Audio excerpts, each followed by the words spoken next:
The decline and fall of African empires is a complex tapestry woven from centuries of internal struggles, external pressures, cultural shifts, and global power dynamics. Across the vast and diverse continent, great kingdoms and empires once flourished, showcasing profound cultural, political, and economic achievements. These empires, whether the Songhai, Mali, Great Zimbabwe, or the Congo, served as powerful beacons of African civilization.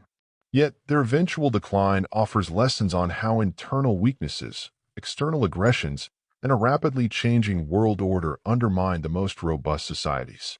The fall of African empires often begins with internal fissures that are exacerbated by external pressures. Central to these internal vulnerabilities is political fragmentation. Many African empires were built upon intricate systems of alliances among various ethnic groups, clans, and tribes. These alliances were often held together by the personal charisma or military strength of a central ruler. When such a ruler died, or when a succession crisis emerged, the delicate balance of power could collapse, leading to civil wars or splintering factions. For instance, the Songhai Empire, one of the most formidable powers in West Africa, unraveled in part due to internal discord. After the death of Askia Daud, a succession dispute weakened the empire, leaving it vulnerable to external invasions. This fragmentation paved the way for the Moroccan army to deliver the fatal blow at the Battle of Tondabai in 1591. Economically, African empires often thrived on trade networks that connected them to the broader world. However, shifts in these trade routes, or the rise of competing powers, frequently destabilized these empires. The Trans-Sahara trade routes, for example, were a lifeline for many West African empires, linking them to Mediterranean economies. The introduction of European maritime trade in the Atlantic during the late 15th century diverted economic activity away from these routes, diminishing the revenues and strategic importance of inland empires like Mali and Songhai. As trade shifted towards coastal regions, new powers such as the Asante and Dahomey rose to prominence, often at the expense of older, landlocked empires. Cultural and ideological shifts also played a critical role in the decline of African empires. Many of these societies were deeply rooted in traditional belief systems and practices, which provided cohesion and legitimacy to their ruling classes. However, the spread of Islam and Christianity introduced new religious ideologies that sometimes clashed with indigenous practices. While these religions also unified many African societies and facilitated connections with global networks, they could sow divisions within empires.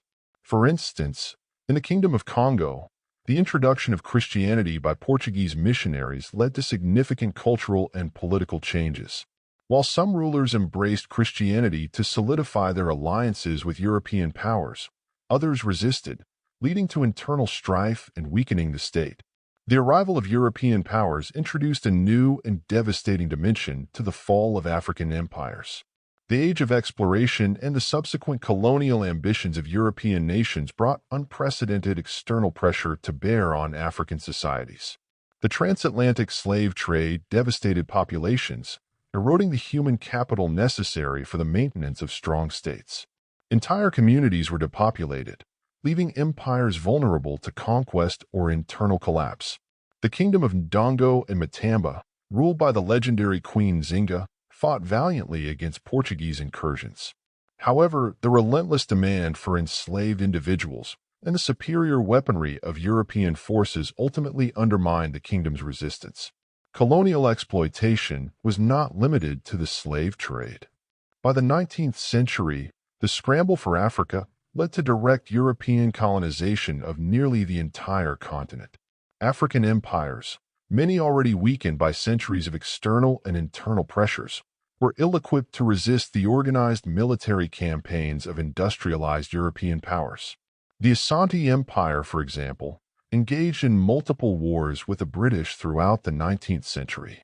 Despite their resilience and sophisticated military strategies, the empire ultimately fell due to the superior firepower and resources of the British. Another critical factor in the fall of African empires was the erosion of traditional governance structures.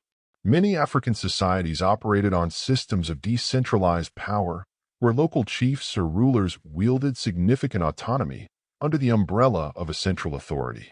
While this allowed for flexibility and local representation, it could also lead to challenges in mobilizing unified resistance against external threats. The Kingdom of Great Zimbabwe, known for its impressive stone architecture, likely fell in part due to overextension and the inability to sustain centralized control over its vast territories. As power fragmented, the kingdom's influence waned, and it was eventually supplanted by smaller, competing states. Environmental factors also played a significant role in the decline of African empires. Changes in climate, such as prolonged droughts or shifts in rainfall patterns, could disrupt agricultural production, leading to famine and social unrest. The Great Sahelian droughts, for instance, weakened several West African empires by undermining their agricultural bases. As resources became scarce, internal conflicts over land and water intensified, further destabilizing these societies. In some cases, environmental degradation was compounded by overexploitation of resources. The once thriving Kingdom of Aksum, located in what is now Ethiopia and Eritrea, saw its decline partly due to deforestation and soil erosion, which undermined its agricultural economy. The role of military defeat in the fall of African empires cannot be overstated. Many empires relied on their military prowess to expand and maintain their territories. However, over time, the constant demands of warfare could drain resources and weaken the state. Additionally, the introduction of new technologies, such as firearms, shifted the balance of power. Empires that failed to adapt to these technological changes found themselves at a disadvantage. The Zulu Kingdom, under the leadership of Shaka Zulu, revolutionized warfare in southern Africa with its disciplined military formations and innovative tactics. Yet the British forces, armed with advanced weaponry, ultimately defeated the Zulu in 1879, signaling the end of the kingdom's dominance. The cultural legacy of African empires often outlasted their political structures, even as their territories were absorbed into colonial states or splintered into smaller entities. The rich traditions, languages, and artistic achievements of these empires continued to influence the societies that emerged in their wake. However, the colonial narrative frequently downplayed or erased the accomplishments of these empires, perpetuating the myth of Africa as a continent without history. This historical erasure further compounded the challenges faced by post-colonial African states in reclaiming their heritage and forging new identities. The fall of African empires is thus not a single, uniform process, but a multifaceted phenomenon shaped by a combination of internal weaknesses and external pressures. From political fragmentation and economic shifts to cultural transformations and military defeat, the factors contributing to the decline of these empires are as diverse as the empires themselves. Yet, their stories are also a testament to the resilience and adaptability of African societies.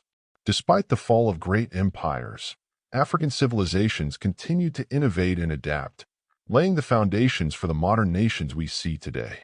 Understanding the causes of their decline offers valuable lessons on the importance of unity, adaptability, and the preservation of cultural heritage in the face of change.